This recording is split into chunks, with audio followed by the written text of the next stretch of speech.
So I just want to have a look here as well, just so that we can kind of see what your staff members are able to do from the app as well. So obviously you can log in as both.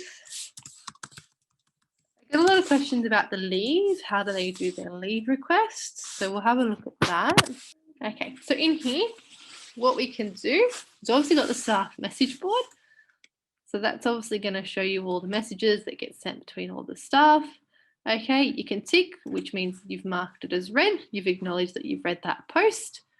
Your little eye symbol will tell you who's been tagged to it, comments, if they're new, etc., etc. Okay, you get a little label of how many messages are in there too, so you can keep an eye on if there's any new ones come through. So staff communication diary, what we would do is we'd go to tasks plus leave. Your leave is subject to approval from your director. Okay, so generally just the name, leave request. All right, in here as well, if you've had to have leave, obviously you need to provide a medical certificate. We now have created the ability for you guys to upload medical certificates so that your staff are able to do that for you. Okay, so let's say tomorrow, okay, as long as it's the same day, that'll be fine. Okay, doctor's appointment. Okay, easy. We go next. Entry has been added to the diary. Okay, so calendar, so they can obviously see all the children's birthdays. Down here as well, you can add it to your own calendar so that you can have that in there too. Okay, collaboration boards are also accessible via that portal, by the app, so you can build on it there as well. Okay, centre check-in and room check-ins. Okay, so this is a little bit of a troubleshooting side of things that I wanted to touch base on as well. We get a lot kind of saying, oh, hours aren't calculating correctly, or how can I undo if a staff's accidentally checked out, you know, when they wanted to check in, things like that as well.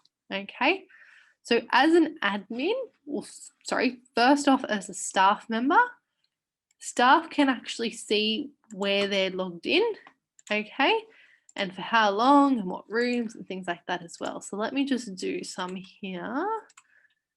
Let's pick a good one. Let's do that. If I go up here to my stats, I can see a log, okay? So if I'm not sure, I'm thinking, oh, did I actually check into the centre this morning? I can actually check. So I just log in as me. I get onto this, you know, staff task screen, like you like to call it. I press these 3 dots and I go my stats. I can see my log. Okay, awesome. I did send a check-in and I did sign into the Caterpillar room. Okay, here as well, you can get a snapshot of, you know, how many reflections they've written, how many posts in the last 30 days, and for today as well. Okay, this will obviously show you how long they've been in a certain room. So if you know you're only meant to be in a room for 4 hours or something, you can keep track of it there too.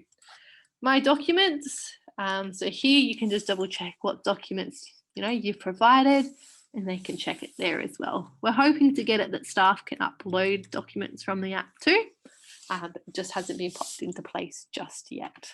Okay, that's a quick direct link to the admin portal. So if they need to log onto the portal side of things, they can see it there. And my employee details. You can be getting your staff to update, you know, email addresses, date of birth, USIs, emergency contacts, tax file numbers, bank account details. So your staff can be updating that stuff for you as well. Okay, so keep that in mind too.